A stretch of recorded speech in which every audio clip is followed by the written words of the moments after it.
Goeienaand, good evening, fellow South Africans and citizens of the world. And I want to present my theory as to why the so-called curve in South Africa has kind of flattened, although it is still increasing slightly. Well, there are two significant points here. The first one is the lack of testing in general, and in the public hospital system, they don't have enough test kits, so they send people away and tell them to go and home isolate. So that person isn't actually checked to see if they've got COVID-19. When they go home and they don't self-isolate, that's where you get a cluster. That's problem number one. Issue number two is you'll notice that in some hospitals and with the police and with the correctional services, they are getting clusters of coronavirus outbreaks, okay? These have been identified in what you could call the sharp edge or the blue line of the fight against the coronavirus. And the people who are part of that cluster are being tested because they are on that blue line or that sharp edge defining their work in trying to combat the coronavirus. The problem is, and it's so obvious, it's ridiculous. The problem is because they've got such a shortage of test kits in South Africa, and this lockdown has been so inadequately thought out, which is the hallmark of the ANC government. They're completely clueless. Let's get that straight, completely clueless.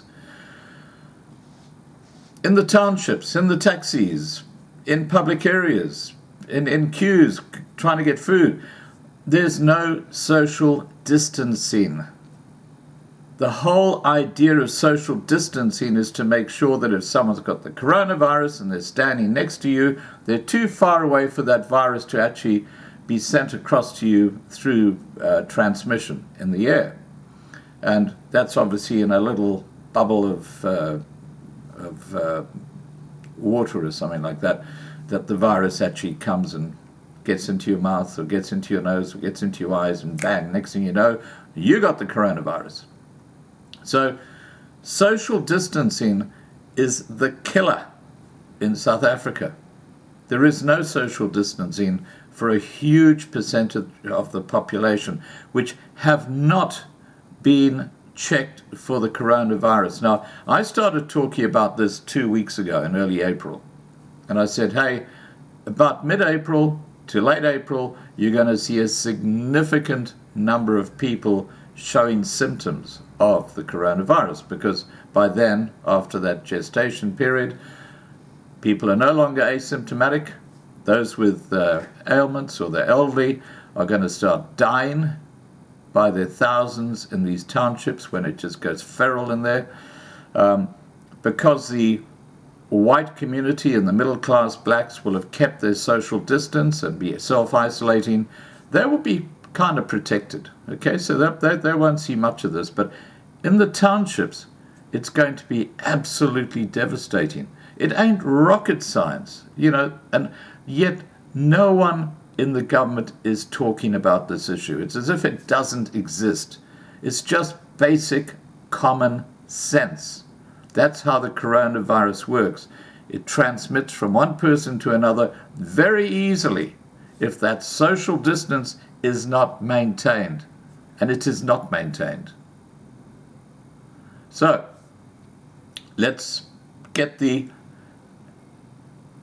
official information. Now remember that in South Africa, if I was in South Africa, I wouldn't be able to talk like this, because if you say things which they consider fake, they can come to my door and put me behind bars for 6 months. It's called censorship.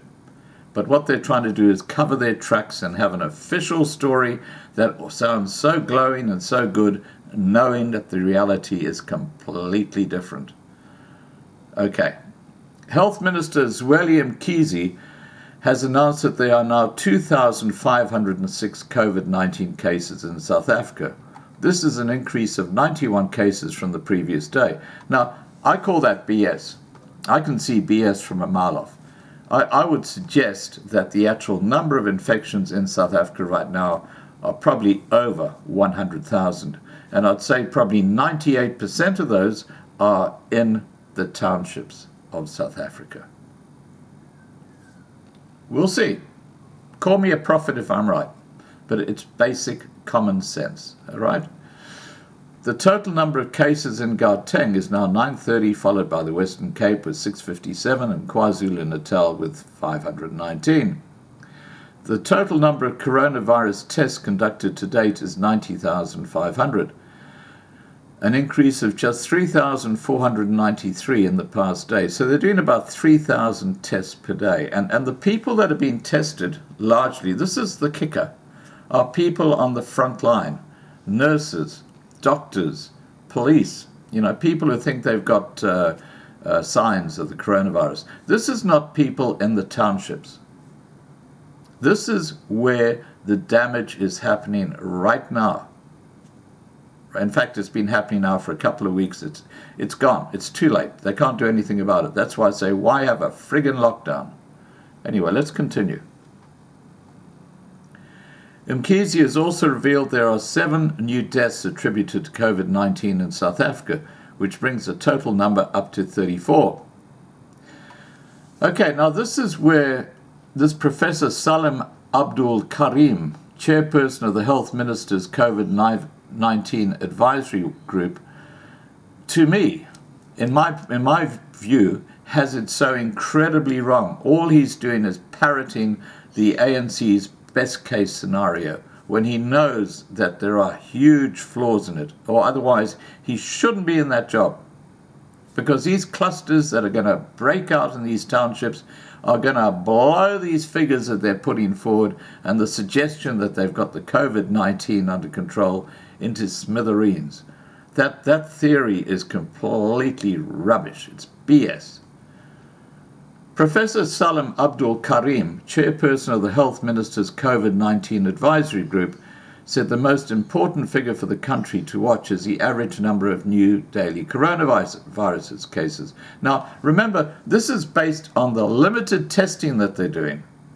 So it's not an accurate test.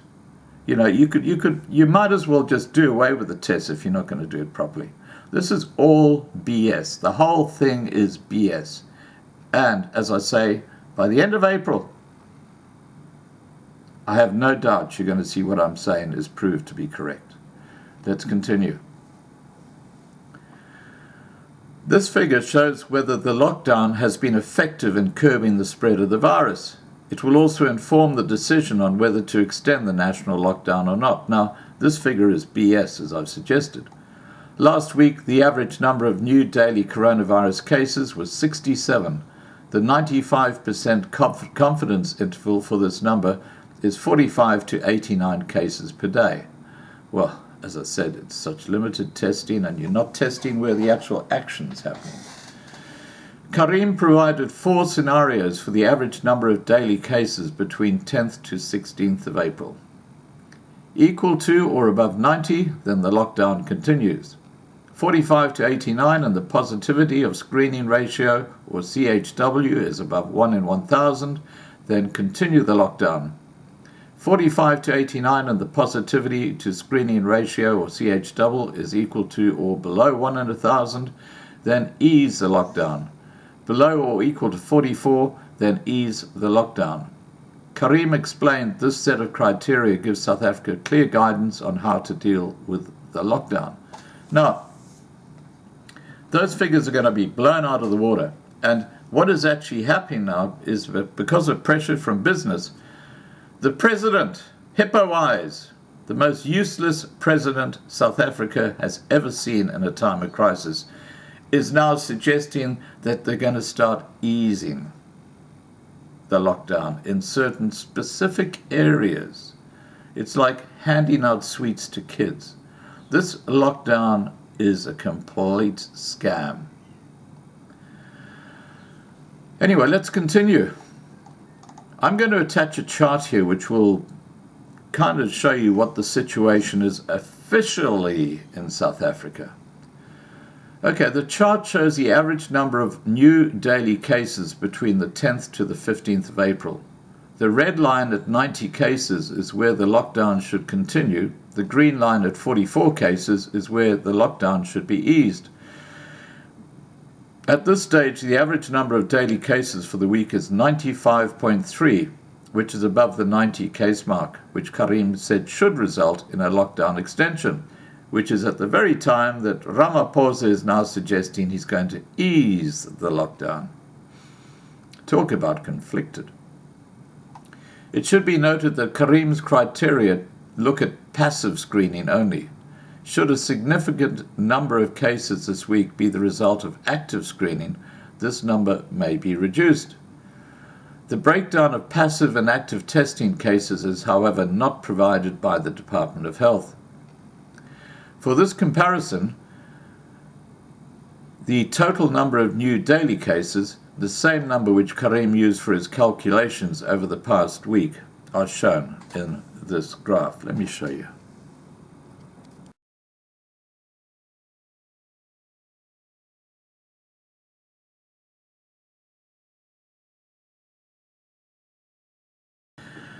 Okay, guys, I'd love to hear your comments down below, but I think the logic behind what I'm saying is self-evident. I'm not a prophet, but we'll see what happens in the next couple of weeks. I think that this figure that they've got, this 90 figure, is going to be blown right out of the water, even if they don't conduct tests with people who clearly have the coronavirus in clusters in the townships.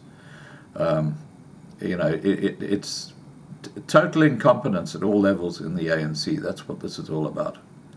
Please remember to subscribe to be kept informed. Ring the bell for the updates. Please like this video. Please share this video. And above all, guys, please stay safe. And remember, we were the first YouTube channel to cover what is going on in South Africa with the coronavirus. And we've been doing it since nearly mid-January this year. That's how far back we go. Cheers.